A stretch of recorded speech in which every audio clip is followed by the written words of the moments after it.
শুরুতেই দেখি রুলিংকে আজকের বাঙ্কুয়েট সেলিব্রেশনে ডাকা হয়েছিল, কিন্তু সে ওখানে যেতে চায় না, কারণ সে বুঝতে পেরেছিল লিয়াওয়ের বিপদ হবে। এজন্য সে লিয়াওকে সাবধান করতে যেতে চাইছিল, কিন্তু চাংলান তার ঘাড়ে একটা সুই ঢুকে তাকে অজ্ঞান করে দেয়। সে এটা করেছিল কারণ আজকে সব মাস্টারদের সঙ্গে মিলে সেও লিয়াওকে ধরবে আর তার ডিমন কোর নিয়ে তার ডিমন ক্লানের মানুষদেরকে বাঁচাবে। এদিকে লিয়াও যখন শিরিন ভ্যালিতে যাচ্ছিল সেলিব্রেশন উপভোগ করার জন্য, তখনই সে আকাশের উপরে স্নো গুস ফ্লাইং প্যাভিলিয়ন দেখতে পায়। এত সুন্দর উড়ন্ত জাহাজ দেখে সে বলছিল, এটা তো একদম 5 স্টার হোটেলের মতো, আমি যদি একদিনের জন্য এখানে থাকতে পারতাম আমি টাকাও দিতে রাজি ছিলাম। এটা বলে সে ওখানে থেকে চলে যায়, আর পেছনে থাকা সীমা জিয়াও তার এই কথাটা শুনে ফেলে। লিয়াও যখন অনুষ্ঠানে গিয়ে পৌঁছায় তখন সব মাস্টাররা মিলে তাদের জাদুকরি অ্যারের মাধ্যমে তাকে জব্দ করে, কিন্তু সীমা জিয়াও তাকে প্রোটেক্ট করার জন্য আগে থেকেই তাকে একটা পাওয়ারফুল টোকেন দিয়ে রেখেছিল। এই টোকেনের পাওয়ারে সেই জাদুকরি ব্যারিয়ার ভেঙে যায়। তখন সব মাস্টার মিলে যখন তাকে অ্যাটাক করে তখন সে তাদের সবাইকে মেরে সেখানে থেকে উড়ে পালিয়ে যায়। শিরিন ভ্যালির মাস্টার সহ সবাই এটা দেখে অবাক ছিল যে সে এতটা পাওয়ারফুল কিভাবে হয়ে গেল। লিয়াও যখন ওপরে এলোমেলো ভাবে উঠছিল এটা দেখে সীমা জিয়াও হাসে আর তাকে কাছে টেনে বলে, চলো আমার সঙ্গে। লিয়াও জিজ্ঞাসা করে কোথায় যাব, তখন সে বলে মরতে। এদিকে রাতে সেই উড়ন্ত জাহাজে পার্টি করা হচ্ছিল। এই উড়ন্ত জাহাজটা ছিল মাস্টার লাংনিং এর মেয়ের। মাস্টার লাংনিং এর মেয়ে সীমা জিয়াওকে পছন্দ করত। সে চেয়েছিল সীমা জিয়াওর মন জয় করে তার কাছে থেকে পাওয়ার গ্রহণ করতে, কিন্তু মাঝখান থেকে সেই ডিমন মেয়েটা চলে এসেছে। এই জন্য তার ভীষণ রাগ হয়। তখনই তাদের জাহাজ একদম ওলটপালট হতে শুরু করে। সীমা জিয়াও লিয়াওকে নিয়ে সেখানে চলে আসে। এটা দেখে সে সীমা জিয়াওকে সম্মান জানায়। সে তাদের সবার সামনে বলে, এই জায়গাটা একজনকে মারার জন্য খুবই ভালো একটা জায়গা। তখন মেয়েটি মনে মনে ভাবতে থাকে, তাহলে কি গ্র্যান্ড মাস্টার এখানে লিয়াওকে মারতে নিয়ে এসেছে? এটা ভেবে সে অনেক খুশি হয়ে যায় আর গ্র্যান্ড মাস্টারকে বলে, এটা আপনারই জাহাজ মনে করুন, আপনি এখানে যা ইচ্ছে তাই করতে পারেন। তখন গ্র্যান্ড মাস্টার তাদের সবাইকে বাহিরে ফেলে দেয়। লিয়াও এটা দেখে মাস্টারকে বলে, তাদের জাহাজ থেকে তাদেরকেই ফেলে দিলেন, বিষয়টা খুবই রুড হয়ে গেল না? সীমা তখন বলে, এই উড়ন্ত জাহাজ একসময় আমাদেরই ছিল। এটা বলে সে লিয়াওকে একা রেখে যাচ্ছিল। লিয়াও জিজ্ঞাসা করে, আপনি আমাকে একা রেখে কেন যাচ্ছেন? তখন সে শুধুমাত্র একটু হাসে। আসলে সে এখানে লিয়াওকে এনজয় করতে রেখে চলে যায়। তখন লিয়াও তো অনেক বেশি খুশি হয়ে যায় আর আশেপাশের পরিবেশ এনজয় করতে শুরু করে। সে ওখানে বারবিকিউ করে, গোসল করে, খাওয়া দাওয়া করে, অনেক এনজয় করে আর রাতে একদম আরামে ঘুমায়। এদিকে সীমা জিয়াও সব মাস্টারদের সঙ্গে গিয়ে দেখা করে জিজ্ঞাসা করে, তারা কিভাবে জানলো যে লিয়াও একটা ডিমন? তখন তারা একটু আমতা আমতা করে বলে, আমরা নিজে থেকেই এটা জানতে পেরেছি, কেউ আমাদেরকে জানায়নি। যেহেতু আপনি জানতে পেরেছেন সে একটা ডিমন মেয়ে, এখন তার সঙ্গে আপনি কি করবেন? তখন সীমা জিয়াও বলে, আমি প্রথমে তার মাথা কেটে ফেলবো, এরপর তার শরীর থেকে সব স্কিন বের করে ফেলবো, সেগুলোকে পুড়িয়ে ফেলবো আর তাকে সিদ্ধ করে ফেলবো। এরপরে যদি সে মারা না যায় তাহলে তাকে মেরে ফেলবো। এটা শুনে সেখানে থাকা সব মাস্টারেরা অনেক অবাক হয়ে যায় আর শিরিন ভ্যালির মাস্টার এসব শুনে অনেক কষ্ট পায়। চাংলান মাস্টারকে জিজ্ঞাসা করে, তাহলে তার বডির কি হবে? তখন সে বলে, এত সব টর্চারের পরেও তোমরা বডি চাও? তখন সেখানে থাকা মাস্টার বলছিল, তার মতো সামান্য একটা ডিমন মাস্টারের হাতে মরছে, এটাও তো তার একটা ভাগ্যের ব্যাপার। এসব কিছু শুনে সীমার অনেক রাগ হয়। সে তাদের উপরে রাগ ঝাড়ে আর বলে, দ্রুত এখানে থেকে বেরিয়ে যাও। তখন তারা সেখানে থেকে চলে যায়। তারা সবাই গিয়ে মাস্টার শি এর সঙ্গে দেখা করে আর মাস্টার শি কে বলে কিভাবে গ্র্যান্ড মাস্টার লিয়াওকে মেরে ফেলেছে। এটা শুনে মাস্টার শি এর বিশ্বাস হচ্ছিল না। তখনই সেখানে মাস্টার লাংনিং এর মেয়ে চলে আসে আর বলে, আজকে রাতে সীমা জিয়াও লিয়াওকে তার উড়ন্ত বোটে নিয়ে গিয়েছিল আর তাদের সামনে বলেছিল সে এখানে লিয়াওকে মারবে। তখন তারা সবাই বিশ্বাস করে ফেলে সত্যি হয়তো এতক্ষণে মাস্টার তাকে মেরে ফেলেছে। কিন্তু এরপরেও মাস্টার শি এর বিশ্বাস হয় না। সে বলে তারা সবাই মিলে ডিয়ার ক্লিফে যাবে এটা দেখার জন্য যে আশেপাশে লিয়াওয়ের আত্মা এখনো বেঁচে আছে কিনা। যদি বেঁচে থাকে তাহলে তারা তাকে মেরে ফেলবে। এটা শুনে মাস্টার ইউয়ান ভাবছিল কিভাবে গ্র্যান্ড মাস্টারকে এই খবরটা পৌঁছানো যায়। গভীর রাতে সীমা জিয়াও লিয়াওকে সেই উড়ন্ত বোট থেকে নিয়ে তার বাড়িতে চলে যায়। সে তার রুমে লিয়াওকে শুইয়ে দেয়। ততক্ষণে সেখানে মাস্টারেরা পৌঁছে গিয়েছিল। মাস্টার শি সেখানে প্রবেশ করে দেখতে পায় সেখানে লিয়াওয়ের জামা কাপড় পরে আছে আর তার দেহের পোড়া অংশ। এটা দেখে মাস্টার শি মনে মনে ভাবতে থাকে, তাহলে কি গ্র্যান্ড মাস্টার সত্যি সত্যি মেয়েটিকে মেরে ফেললো? গ্র্যান্ড মাস্টার এখন তাদেরকে বলে, তোমরা কি এখানে দেখতে এসেছো আমি তাকে আসলেই মেরেছি কিনা? যখন এসেইছো তখন এগুলো একটু পরিষ্কার করে ফেলো। মাস্টার শি তখন সেগুলোকে পরিষ্কার করে আর সেখানে থেকে চলে যায়। সীমা জিয়াও তখন তার বিছানায় শুয়ে থাকা একটা ভোদরকে দেখে হাসছিল। এদিকে চাংলাং গিয়ে রুলিংকে জাগায়। এরপরে সে কাঁদতে কাঁদতে বলে, আমরা আর কখনো ডিমন রিলিমে ফিরে যেতে পারবো না। রুলিং জিজ্ঞাসা করে, কেন, কি হয়েছে? তখন সে বলে, সীমা জিয়াও আজকে কিভাবে লিয়াওকে মেরে ফেলেছে, এমনকি তার দেহটাও অবশিষ্ট নেই। এটা শুনে তো তার মন ভীষণ খারাপ হয়ে যায়। সেদিন রাতে সে গিয়ে নিয়ানের সঙ্গে দেখা করে আর তাকে জিজ্ঞাসা করে সীমা জিয়াও কি আসলে লিয়াওকে মেরে ফেলেছে? তখন সে বলে, আমি জানি না লিয়াও কোথায়, তবে আমার মনে হয় না মাস্টার তাকে মেরে ফেলেছে। আমার মনে হয় মাস্টার তাকে কোথাও লুকিয়ে রেখেছে যেন কেউ তাকে খুঁজে না পায়। এটা শোনার পরে রুলিং একটু স্বস্তি ফিরে পায়। এখন সুযোগ বুঝে নিয়ান রুলিংকে রিকোয়েস্ট করতে শুরু করে আর বলতে শুরু করে সে যেন তাকে তার শিষ্য বানিয়ে নেয়। রুলিং প্রথমে এতে রাজি হতে চাইছিল না আর বলছিল, তোমাকে আমি কি শেখাবো, তুমি তো সব স্পেল পারো। তখন সে বলে, আমি তো সবে মানুষ হয়েছি, আমি জানি না একজন মানুষের কি কি করা করা উচিত, আপনি আমাকে না হয় আদর্শ মানুষ হওয়া শেখান। তারপরও রুলিং যখন মানে না, তখন সে তাকে বলে, আপনি যদি আমাকে আপনার শিষ্য বানান তাহলে আমি আপনার অনেক কাজে আসব।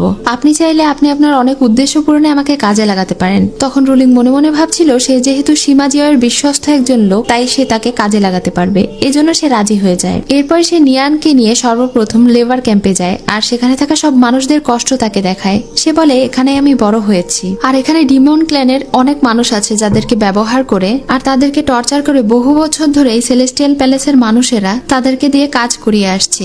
এসব কিছু দেখে তো নিয়ানের অনেক খারাপ লাগে। রুলিং বলে সে চায় এই ডিমন ক্ল্যানের মানুষেরা যেন তাদের ক্ল্যানে ফিরে যেতে পারে। তখন নিয়ান বলে, আমি এই কাজে তোমাকে সাহায্য করব। এটা শুনে তো রুলিং অনেক বেশি খুশি হয়ে যায়। এখানে বলে রাখি, নিয়ানের এই নামটা রুলিংই দিয়েছে। রুলিং এখন তার পোশাকের ভেতরে গোপন একটা মাছি ঢুকিয়ে দেয়। দূর থেকে চাংলাং এই সব কিছু দেখে ফেলে। এদিকে লিয়াও যখন সকালে ঘুম থেকে ওঠে তখন তার নিজেকে অনেক ছোট আর তার মাস্টারকে অনেক বেশি বড় মনে হচ্ছিল। তখন সে নিজের হাত পা দেখে দৌড়ে আয়নার দিকে যায় আর দেখতে পায় সে একটা ভোঁদর হয়ে গিয়েছে। তখন তো সে অনেক বেশি রেগে যায় আর সীমা জিয়াওকে বলে, তুমি আমার সঙ্গে কি করেছো? আমাকে ভোঁদর কেন বানিয়ে দিয়েছো? তখন মাস্টার বলে, আমি তো তোমাকে এটা বানাইনি, তুমি নিজের ইচ্ছাতেই এটা হয়েছো।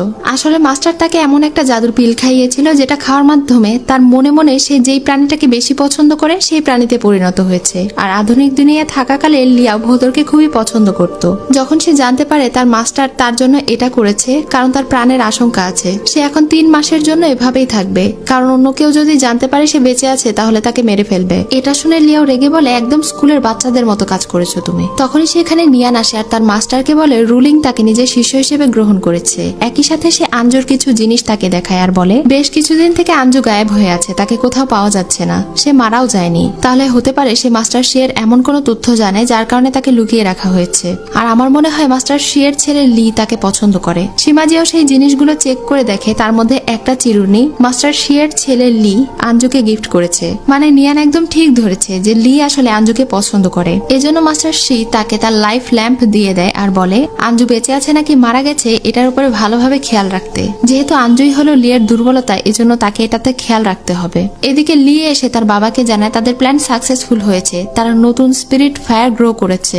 তার মানে তারা তাদের প্ল্যানের এক ধাপ এগিয়ে গেল, খুব দ্রুতই তারা নতুন স্পিরিট ফায়ার পেয়ে যাবে। মাস্টার শি তো ভীষণ খুশি হয়ে ভাবতে থাকে এবার সীমা জিয়াওয়ের দিন শেষ হয়ে এসেছে। এদিকে লি গিয়ে আঞ্জুর সঙ্গে দেখা করে আর বলে, বাবার উদ্দেশ্য পূরণ হলে তোমাকে আর লুকিয়ে থাকতে হবে না, এরপরে আমরা দুজন সবার সামনে ঘুরে বেড়াতে পারবো। এটা বলে সে তাকে ওখানেই সাবধানে থাকতে বলে চলে যায়। তখনই সেখানে মাস্টার শি চলে আসে আর আঞ্জুকে মেরে ফেলে। নিয়ান এটা বুঝতে পেরে তার গ্র্যান্ড মাস্টারের কাছে চলে যায়। তখন গ্র্যান্ড মাস্টার তার অবশিষ্ট অংশ জাগিয়ে তোলে আর তাকে জিজ্ঞাসা করে তাকে কে মারলো। তখন আঞ্জু মন খারাপ করে বলে, আমি শুধুমাত্র লিয়ের সঙ্গে বাঁচতে চেয়েছিলাম, কিন্তু মাস্টার শি আমাকে মেরে ফেললো। আপনি যা জানতে চান আমাকে বলুন, আমি আপনাকে সব বলবো। তখন সীমা মাস্টার শি আর তার ছেলের প্ল্যান সম্পর্কে জানতে চাইলে সে বলে সে কিছু জানে না। তখন বলে, তাহলে মাস্টার শি এখন কোথায় যাচ্ছে? সে বলে চিয়ান সিটিতে। তিনি ওখানে এমন একজনকে খুঁজতে চান যার শরীরে আগুন আকৃতির জন্ম দাগ আছে। এটা বলেই তার আত্মা ভ্যানিশ হয়ে যায় আর সে পুরোপুরি মিটে যায়। নিয়ান তার মাস্টারকে বলে সে লিয়াওকে অনেক মিস করছে, লিয়াওকে সে কোথায় লুকিয়ে রেখেছে, কিন্তু গ্র্যান্ড মাস্টার বলে তাকে আমি মেরে ফেলেছি। এটা শুনে তার মন খারাপ হয়ে যায় আর তার মাস্টার এই সামান্য ভোঁদরকে এত বেশি অ্যাটেনশন দিচ্ছে দেখে সে ওই ভোঁদরকে ভয় দেখায়। তখন গ্র্যান্ড মাস্টার তাকে সেখানে থেকে সরিয়ে দেয়। সেদিন রাতে তারা 3 জন মিলে চিয়ান শহরে যায়। শহরে একটা উৎসব বসেছিল। লিয়াওয়ের এটা দেখে অনেক ভালো লাগছিল। মাস্টার লিয়াওয়ের সঙ্গে কথা বলছিল। এটা দেখে নিয়ানের হিংসে হচ্ছিল। তারা 3 জন যখন সেই বাজারে ঘুরে বেড়াচ্ছিল তখনই গ্র্যান্ড মাস্টারের কপালে সেই স্পিরিট ফায়ার জাগ্রত হয়ে যায়। এটা তাকে সিগন্যাল দিয়ে কিছু একটা বোঝানোর চেষ্টা করছিল। যখন তারা একটা হোটেলের কাছে যায় তখন সীমা অনুভব করতে পারে এখানে কিছু একটা আছে। তখন সে ওই হোটেলে প্রবেশ করে। ছেলেটা এই শহরের মধ্যে সবচেয়ে ধনী ছেলে ছিল। তাকে সব মেয়েরা বিয়ে করতে চাইতো আর তার 14টা ওয়াইফ ছিল। এটা শুনে তো লিয়া অনেক অবাক হয়ে রেগে যায় আর বলতে থাকে এতগুলো ওয়াইফ থাকা সত্ত্বেও আরো মেয়ের সাথে এভাবে ঘুরে বেড়াচ্ছে, লুচ্চা কোথাকার। সীমা খেয়াল করে তারা যেই ছেলেটাকে খুঁজে বেড়াচ্ছিল এটাই সেই ছেলে। তার কাঁধে স্পিরিট ফায়ারের আগুনের মতো জন্মদাগ ছিল। যখন সে একটা মেয়ের সঙ্গে উপরে উঠে আসছিল তখনই সেখানে চিং নামের একটা মেয়ে আসে। এই মেয়েটি ছিল তার প্রেমিকা। মেয়েটি তাকে অনেক বেশি ভালোবাসে। সেই ইয়ানকে বলে তুমি কি আমাকে ভুলে গিয়েছো? তুমি এতগুলো মেয়েদের সাথে থাকো, তুমি আমাকে একবারও মনে করতে পারো না যে আমি কেমন আছি? তখন মিস্টার ইয়ান তাকে লোক দিয়ে সেখানে থেকে সরিয়ে ফেলে আর হোটেল রুমে চলে যায়। তাকে একটা মেয়ে সার্ভ করতে চাইলে সে ওই মেয়েকে বাইরে পাঠিয়ে দেয়। তখনই সেখানে সীমা জিয়াও চলে আসে। সে তাকে ছোট করে নিজের কাছে রেখে দেয় আর নিজে ইয়ানের রূপ নিয়ে নেয়, কারণ সে দেখতে চাইছিল আসলে ইয়ানের মধ্যে কি এমন রহস্য লুকিয়ে আছে।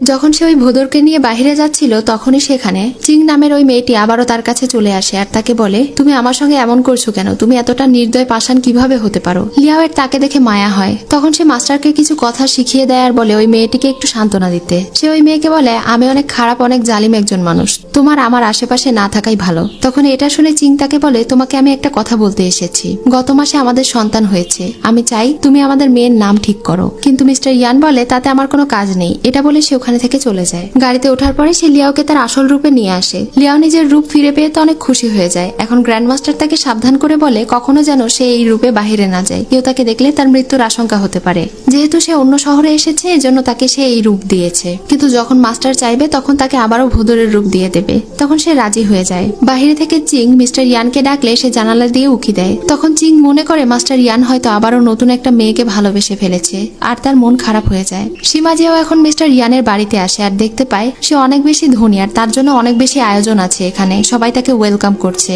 রুমের ভেতরে গিয়ে সে মিস্টার ইয়ানের রূপ ফিরিয়ে নিয়ে আসে। মিস্টার ইয়ান তো তাদের দুজনকে দেখে অনেক ভয় পেয়ে যায় আর জিজ্ঞাসা করে, তোমরা কে? সীমাজিয়াও এখন তার উপরে ট্রুথ স্পেল ব্যবহার করে তাকে জিজ্ঞাসা করে তার শরীরে এই আগুনের চিহ্ন কোথায় থেকে আসলো। তখন সে অনেক বেশি ভয় পেয়ে যায় আর বলতে থাকে, আমি জানি না এটা কোথায় থেকে আসলো, এটা দেখতে খুবই জঘন্য, আমি এটাকে পছন্দ করি না। লিয়া বুঝতে পারে এই জন্মদাগকে ঘিরে তার মধ্যে অনেক ট্রমা কাজ করছে, সে অনেক ভীত। এজন্য সীমাজিয়াও তার স্মৃতি পড়ে দেখার চেষ্টা করে এবং দেখতে পায় সে একের পর এক মেয়েকে বিয়ে করছিল কারণ সে তাদের কাছে থেকে বাচ্চা চাইছিল এবং কেউ তাকে এটার জন্য ফোর্স করছিল। তবে সে ওই আগুনের চিহ্নের ব্যাপারে তেমন কিছু জানতে পারে না। এজন্য লিয়াও তাকে বুদ্ধি দেয় এখানে কিছুদিন মিস্টার ইয়ানের রূপ সেজে থেকে সবকিছু ইনভেস্টিগেট করে দেখতে, তাহলে হয়তো তারা কোনো একটা ক্লু খুঁজে পাবে। এজন্য পরদিন সকালে যখন সে মিস্টার ইয়ানের রূপ ধরে বাইরে যায় তখন তার ডজন ডজন স্ত্রীরা এসে তাকে ঘিরে ধরে আর বলে, কিছুদিন আগে আপনার ছোট স্ত্রীর বাচ্চাকে আপনি নিয়ে গিয়েছিলেন, তাকে কোথায় নিয়ে গিয়ে রেখেছেন আমাদেরকে বলুন। কিন্তু সে তাদেরকে পাত্তা না দিয়ে সামনে এগোয়। তখন লিয়াও তাকে বলে, মাস্টার আমাকে আপনি মানুষের রূপ দিয়ে দিন, তাহলে আমি আপনাকে সাহায্য করতে পারবো এই ইনভেস্টিগেশনে। সীমাজিয়াও তাকে বলে, ঠিক আছে, তোমাকে এক শর্তে আমি মানুষের রূপ দেব।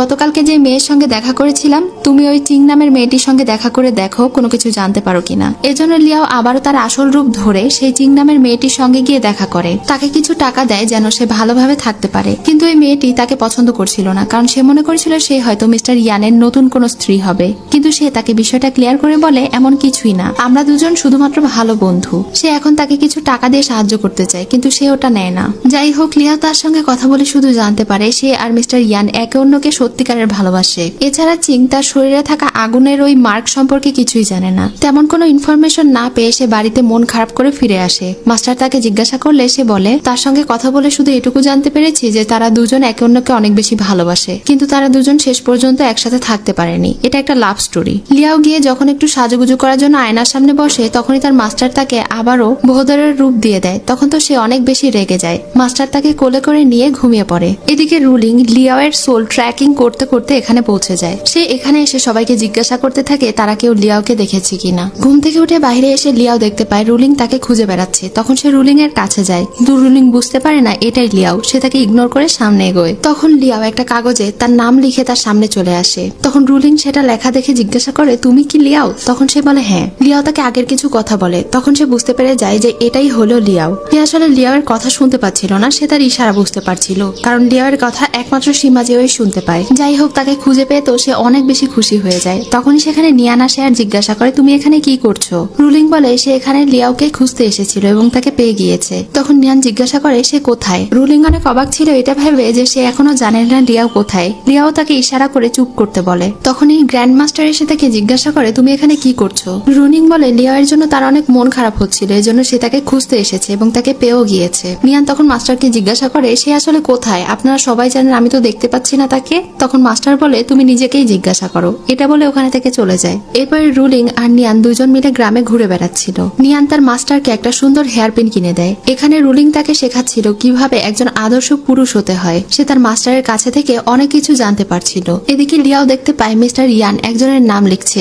তখন তো সে অনেক রেগে যায়, ওই নাম সরিয়ে ফেলে। তখন মিস্টার ইয়ান কাঁদতে কাঁদতে সেই নামটা বুকের ভেতরে জড়িয়ে ধরে। ওই নাম ছিল ইয়ান চিং, অর্থাৎ সে বুঝতে পেরেছিল এটা হচ্ছে সেই চিং নামক মেয়ের সন্তানের নাম। তার মানে চিং ঠিকই বলছিল, তারা দুজন আসলেই একে অন্যকে অনেক ভালোবাসে। সে দ্রুত তার মাস্টারের কাছে গিয়ে বলে, আমি একটা জিনিস জানতে পেরেছি, আসলে মাস্টার ইয়ান আর চিং আসলে একে অন্যকে অনেক বেশি ভালোবাসে। কিন্তু মাস্টার ইয়ানের এতগুলো স্ত্রী থাকা সত্ত্বেও সে কেন চিংকে বিয়ে করেনি আর তার সন্তানকে সবার কাছে থেকে লুকিয়ে রেখেছে? আমার মনে হয় এই বিষয়টি অবশ্যই তার শরীরে থাকা সেই দাগের সঙ্গে সম্পর্কিত। তখন একজন সার্ভেন্ট এসে জানায় তার স্ত্রীদের মধ্যে একজন স্ত্রী আত্মহত্যা করতে গিয়েছিল, কিন্তু তাকে বাঁচানো হয়েছে। তখন সীমা জিয়াও মিস্টার ইয়ানের রূপে সেখানে যায়। সেই মেয়েটা প্রচন্ড কান্না করছিল আর তাকে বলছিল, দয়া